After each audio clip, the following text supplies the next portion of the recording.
Unidade 1. Gênese e os clássicos da sociologia. Aula 1.1. Conteúdo: História da sociologia. Habilidade: conhecer elementos da história da sociologia. Olá a todos os alunos, alunas, professores e professoras do ensino mediado por tecnologia. Sejam todos muito bem-vindos ao ano letivo de 2019. Eu sou o professor Dário Pinheiro.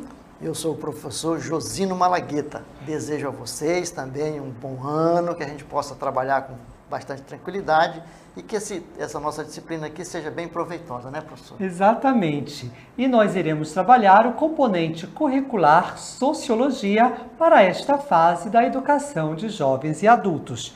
Vamos agora conhecer o nosso plano didático-pedagógico. Temos então como competências compreender a gênese da sociologia a partir das revoluções sociais, econômicas, políticas e científico-culturais ocorridas ao longo dos séculos XVIII e XIX. Conhecer os autores denominados de clássicos da sociologia e suas principais teorias sociológicas. Conhecer os principais teóricos brasileiros considerados como precursores da sociologia nacional. E as habilidades que nós iremos desenvolver são conhecer elementos da história que possibilitaram a formatação da sociologia como ciência. E também conhecer aspectos da sociologia dos autores clássicos, Karl Marx, Max Weber e Émile Durkheim. O nosso processo avaliativo é composto por uma avaliação processual, avaliação A, que vale 7,5 mais 2,5 da avaliação das habilidades socioeducativas. E para o aluno que perdeu a avaliação A, por motivos justificados, ele vai então ser submetido à avaliação B, com valor de 10 pontos. E, caso seja necessário, nós também dispomos para todos um plano de estudo que vale 10 pontos. Queremos desejar a todos um excelente componente curricular e vamos iniciar a nossa aula, não é, professor Josino? Exatamente, então vamos ficar com o professor Dário, que vai dar início nesse primeiro momento. E, para iniciarmos a aula de hoje, vamos chamar o desafio do dia. Olá, tudo bem? Tudo! Hoje contando história. Eu tô aqui para contar a história para vocês e para você. Vamos lá? Vamos! Quem é que gosta de ouvir história? Eu! Ai, que legal! Então vocês vão amar a história que eu vou contar. Só que eu queria perguntar uma coisinha. Posso? Pode! A história que eu vou contar tem um pessoal lá atrás, olha, não muito legal. A gente tem que dar uma chamada neles. Vocês me ajudam? Sim! Ótimo! Ai, eu tô feliz, porque eu vou contar essa história pensando neles e também em vocês. A gente vai aprender e eles também vão aprender, não é mesmo? A história, quando a gente escuta e entende, a gente aprende, não é mesmo? Todos nós já fomos criança um dia e, em algum momento de nossa infância, ouvimos uma história interessante. E hoje, na fase jovem e adulta, continuamos ouvindo histórias? Vamos lembrar um pouco e ouvir outras histórias? E hoje nós vamos trabalhar com a história da sociologia. Exatamente! A sociologia, assim como outras histórias que vocês também já ouviram, também tem uma história. E é um pouquinho dessa história que nós iremos falar hoje e apresentar para vocês. Em especial, a história da sociologia. A análise social tem origem no estoque comum do conhecimento ocidental. O conhecimento que é deste lado do mundo, chamado de ocidental. E, necessariamente, é anterior a essa área. Qual a área? A sociologia. E vocês poderiam perguntar, quando surgiu a sociologia?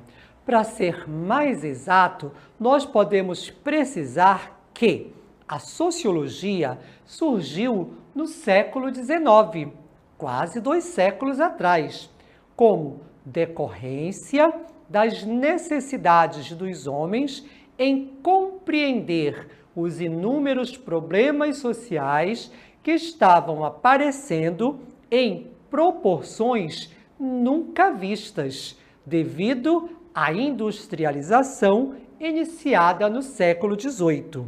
Como vocês estão vendo aí nessa imagem da nossa cartela, o século XVIII, bem no final, as indústrias começaram a aparecer na Europa.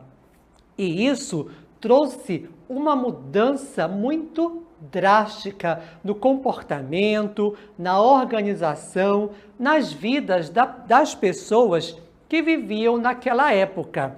E, para aquele momento, isso tudo estava acontecendo muito rápido. É por isso que logo no século seguinte, o século XIX, bem no seu início, surge a necessidade de compreender os problemas sociais que estavam surgindo com este momento, que nós chamamos na história de industrialização, porque isso fez com que as sociedades, as pessoas mudassem o seu modo de viver. E qual foi o primeiro impacto que aconteceu nas cidades europeias para provocar a mudança no modo de viver destas pessoas? Se nós voltarmos um pouquinho essa história, nós sabemos que, na Idade Média, as pessoas viviam mais no campo. E agora, a cidade estava se industrializando. Precisavam de pessoas para trabalhar na indústria. Então, partindo de uma realidade rural em que as funções e as relações sociais apresentavam pouca complexidade, ou seja, eram mais simples, não eram tão complexas, as sociedades europeias, primeiramente a inglesa, exatamente, primeiramente a inglesa, depararam-se no século XIX com estruturas sociais mais complexas, ou seja, diferentes daquelas funções no meio rural, que se desenvolveram em torno de uma nova realidade. E qual era esta nova realidade? A realidade industrial, alimentada pelas grandes massas populares advindas do campo. Um número muito grande de pessoas começou a sair do meio rural, começou a sair do campo para vir para as cidades, porque as atividades do campo estavam se esgotando e a cidade, por conta da industrialização que ocorreu primeiramente na Inglaterra, atraía muitas pessoas. Isto provocou um fenômeno que também é bem conhecido por nós. Vocês já ouviram falar em êxodo rural? Exatamente. Foi isso que aconteceu lá no final do século XVIII, início do século XIX. E para compreendermos mais um pouquinho de como isso aconteceu nesta época, principalmente na Inglaterra, vamos assistir a um pequeno vídeo sobre o êxodo rural naquela época. Vamos lá? Que o êxodo rural foi um dos fatores que propiciaram a Revolução Industrial. Ele é um dos fatores que até muito tempo se considerava positivo, né, para que a Revolução Industrial acontecesse, para que a evolução do trabalho acontecesse. As pessoas têm que sair do campo, têm que vir para as cidades em busca dos sonhos e das oportunidades, se dizia isso. né? E aí milhares de camponeses vendiam sua terrinha, não tinha mais opção, ia para a cidade, chega na cidade, a cidade incha. A cidade, ela infla no século XVIII na Inglaterra, tá bom? Mas ela vai virar mão de obra, e esse é o interesse do patrão, né? Ter mão de obra disponível. Essas características provocadas pelo êxodo rural fizeram com que a ciência, estudiosos começassem a se preocupar com estas mudanças, com estes acontecimentos. A industrialização atraiu, trouxe muitas pessoas do campo para a cidade. E, ao chegarem na cidade, essas pessoas encontraram alguns problemas. É claro que também a indústria necessitava desta mão de obra. Foi aí que uma ciência muito específica começa a surgir. Começam, então, os pensadores, os filósofos, os estudiosos a se preocupar com esse fenômeno, com estas mudanças, com esses problemas sociais que começavam a acontecer, principalmente na Inglaterra, já no final do século XVIII e início do século XIX. Um dos primeiros pensadores, mas não o único, que começou a se preocupar com este problema foi Herbert Spencer. Herbert Spencer, que viveu entre 1820 e 1903, durante todo o século XIX, foi um filósofo inglês, um dos maiores representantes de uma corrente de pensamento chamada positivismo, lá na Inglaterra. Spencer é considerado o fundador da teoria do darwinismo social, ou evolucionismo social, onde as classes diferenciadas formariam a seleção natural na sociedade. Teve grande influência em estudiosos como Durkheim. Spencer buscou no evolucionismo os mecanismos e objetivos da sociedade e defendeu o ensino da ciência para formar adultos competitivos. Nesta teoria específica deste pensador chamado Herbert Spencer, gostaríamos de chamar a atenção para este termo, evolucionismo. Este termo é emprestado, digamos assim, de outra ciência, que é o evolucionismo de Charles Darwin. Para Darwin, as sociedades, no caso os animais, eles iam evoluindo. É a teoria evolucionista.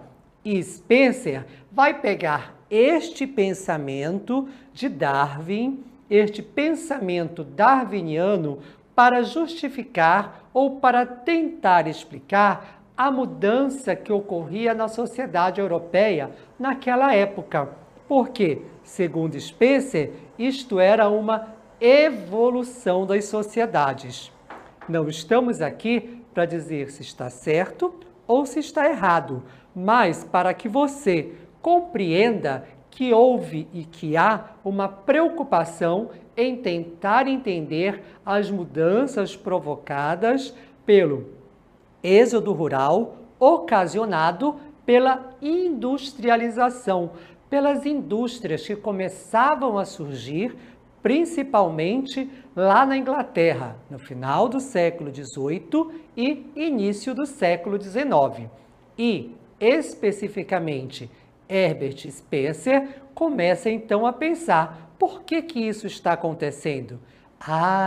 Ele disse, a sociedade está evoluindo. E tem um cientista chamado Charles Darwin que explica isso para as espécies animais.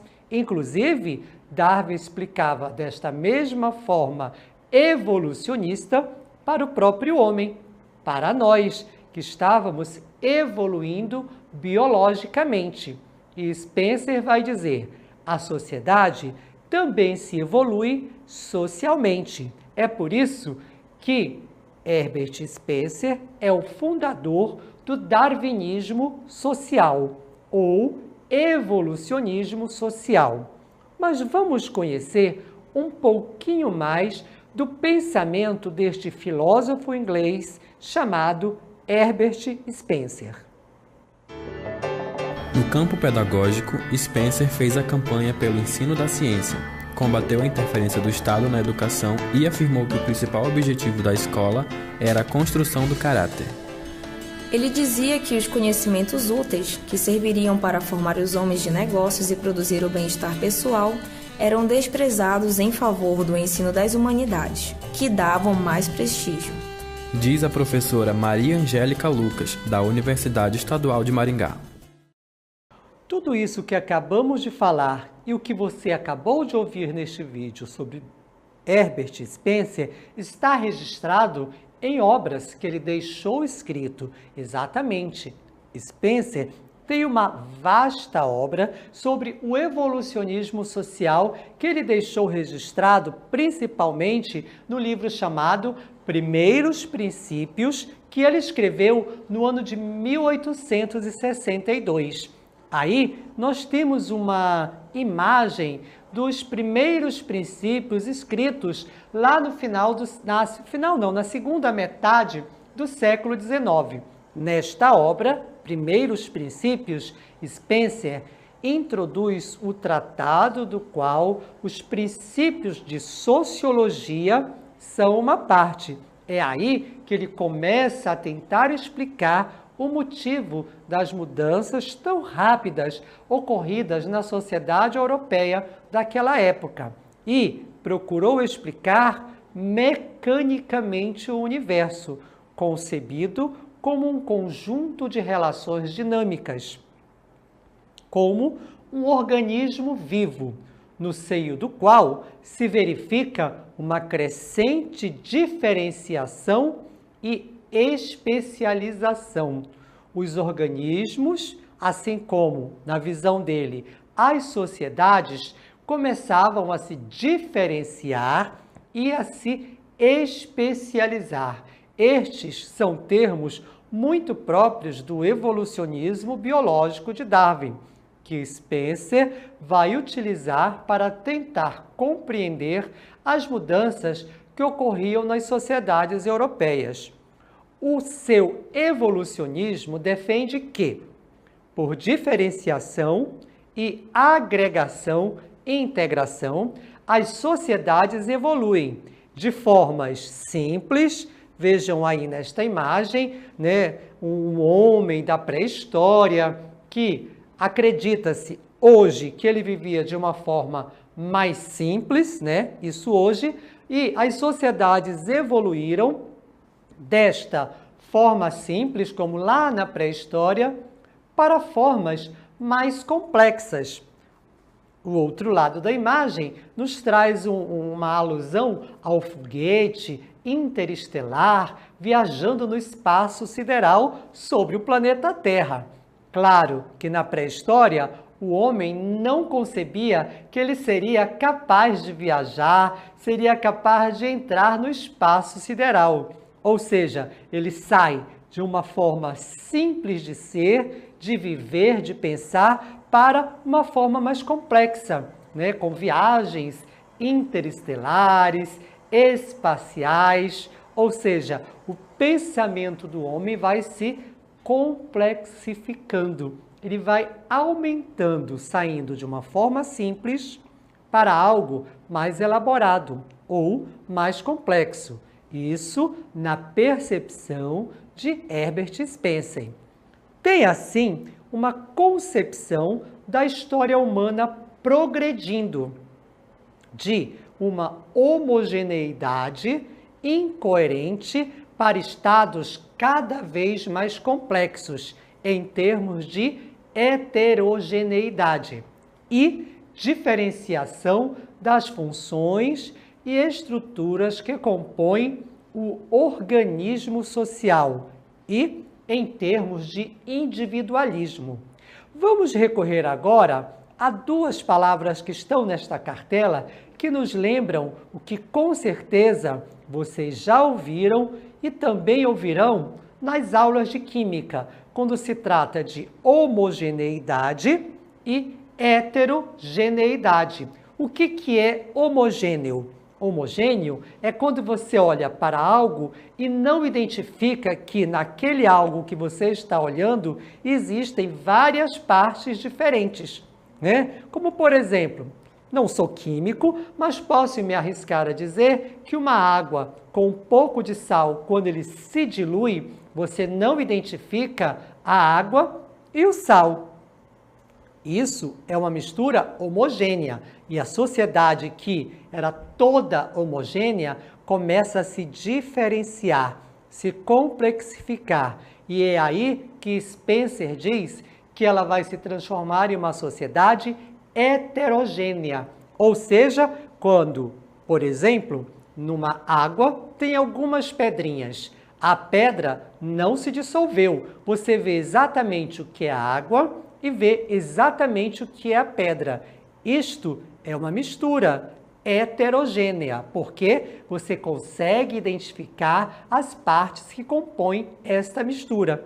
É exatamente desta forma que Spencer vai dizer que a sociedade sai de uma forma homogênea, mais simples, para outra heterogênea. E isso ele diz que é o organismo social ou o evolucionismo. E cada um na sociedade tem uma função muito específica neste novo modo de ser, nesse novo modo de viver mais complexo. As noções de função social, de regulação social, de analogia orgânica, assim como as teorias da diferenciação e da divisão do trabalho, que reaparecem em outros pensadores, como Durkheim, são empregues primeiramente por Herbert Spencer. Vejam que aí nós trouxemos várias diferenciações para uma sociedade. Estas, para nós, hoje, são muito claras, mas nem sempre foi assim. Exatamente. Spencer vai começar a criar leis para entender a regulação social, as teorias de diferenciação, a divisão do trabalho. Tudo hoje é muito dividido, não é isso? E Spencer começou a tentar justificar por que a sociedade estava se organizando desta forma tão diferenciada no sentido de suas funções. Para isso, ele disse que existem leis que regem as sociedades, como, por exemplo, a lei da persistência da força. Para Spencer, havia uma lei fundamental da matéria, que ele chamou de lei da persistência da força. E o que diz para Spencer a lei da persistência da força?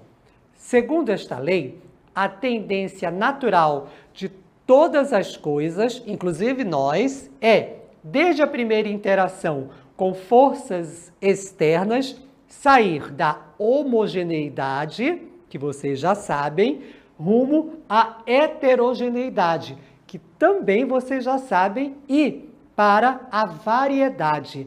A partir do momento que nós começamos a lidar com coisas diferentes, estas coisas diferentes também nos influenciam à medida que as forças vindas de fora continuam a agir sobre o que antes era homogêneo, maior se torna o grau de variedade.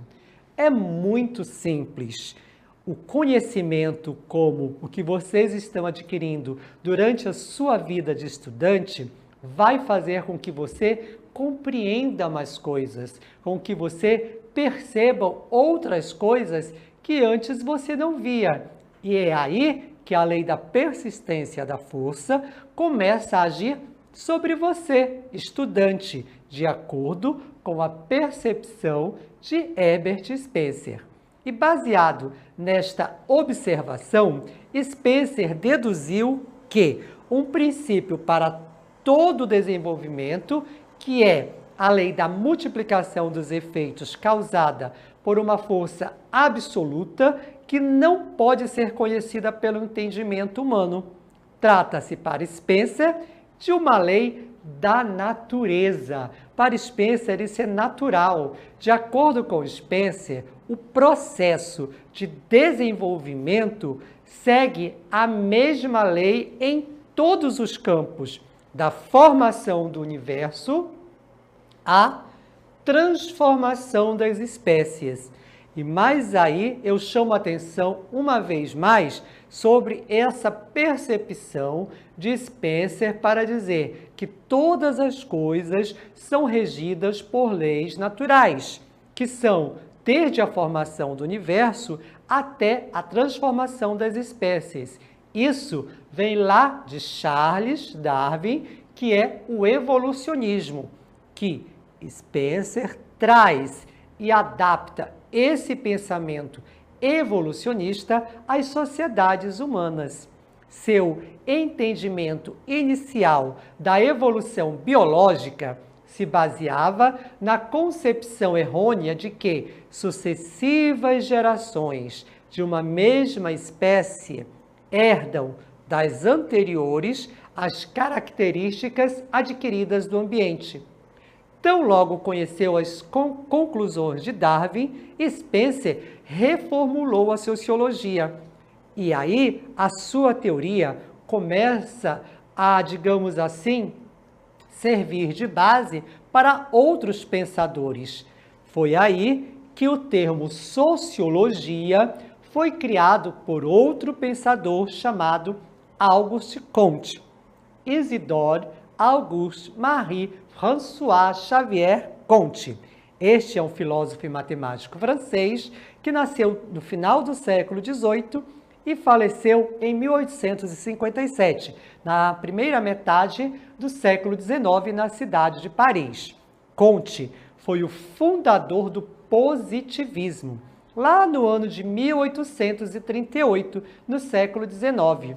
E, segundo Comte, ele esperava unificar todos os estudos relativos ao homem, inclusive a história, a psicologia e a economia. Vejam bem, ele fundou o termo sociologia e queria trazer para esta nova ciência que começava a nascer já no século XIX, outros conhecimentos que já estavam estabelecidos, como, por exemplo, a história, a psicologia, a economia.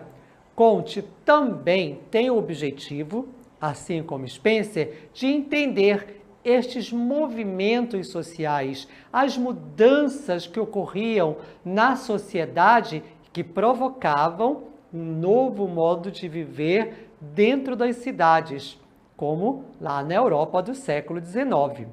Mas esta história da sociologia, ela continua depois de Spencer, Comte, outros estudiosos também continuarão contando a sua história, contando a história da sociologia, como, por exemplo, Émile Durkheim.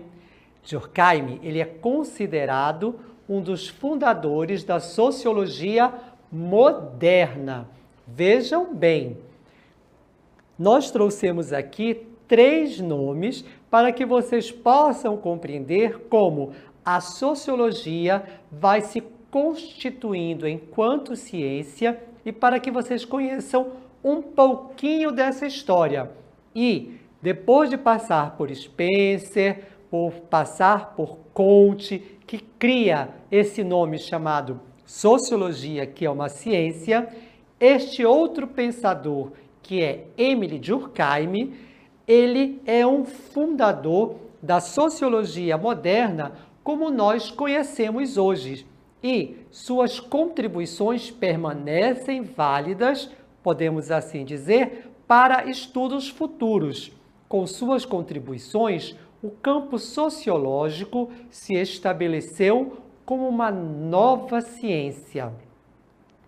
Então, professor, foi com este pensador chamado Émile Durkheim que a sociologia, por fim, vai se estabelecer enquanto ciência? Sim, é com Émile Durkheim, e a partir dele, muitos outros estudiosos irão pegar, irão buscar, irão tentar compreender as mudanças que a sociedade começa a ter desde o final do século XVIII, século XIX, século XX, até os dias de hoje, século XXI, porque a nossa sociedade continua em mudança. Esses nomes todos que vocês estão vendo aqui, como por exemplo Bourdieu, Bobbio, Elias, Durkheim, Florestan Fernandes, Touraine, Tarde, Park, Simmel, são muitos os que estão tentando compreender a ciência sociológica para explicar a nossa sociedade. Exatamente, aquela sociedade que no comecinho da nossa história, lá no final do século XVIII, começava com muitas mudanças. Hoje, vejam, temos aqui uma série de pensadores que contribuem, que continuam pensando para entender as mudanças e os problemas sociais pelos quais ainda passamos hoje. Percebam a importância dessa ciência para compreender a todos nós e as nossas relações nesta sociedade. São pensadores que vão buscar em Spencer, que vão buscar em Auguste Comte e também Émile Durkheim, assim como outros autores, elementos para tentar compreender as mudanças que até os dias de hoje continuam ocorrendo e cada vez de forma mais rápida. Embora tenha suas origens lá na filosofia política e social dos filósofos gregos, como por exemplo Platão, Aristóteles, como campo definido de conhecimento, a sociologia especificamente surge com o nascimento da sociedade moderna no século XIX. Queremos deixar bem claro para todos vocês nesta aula que a sociologia começa a sua história a partir do momento que a sociedade começa a perceber, a sentir mudanças muito profundas, como, por exemplo, aquelas mudanças que ocorreram com o fenômeno denominado de industrialização. Isso fez com que a sociedade se movimentasse e todos esses pensadores, não somente aqueles que vimos e que citamos nesta aula, mas todos que durante esses séculos XIX, XX, até os dias de hoje, século XXI, continuam tentando entender para explicar, para tentar até às vezes solucionar problemas que nós sentimos hoje. Este é apenas um pouquinho da história da sociologia e dos seus pensadores. A sua aula continua no próximo vídeo.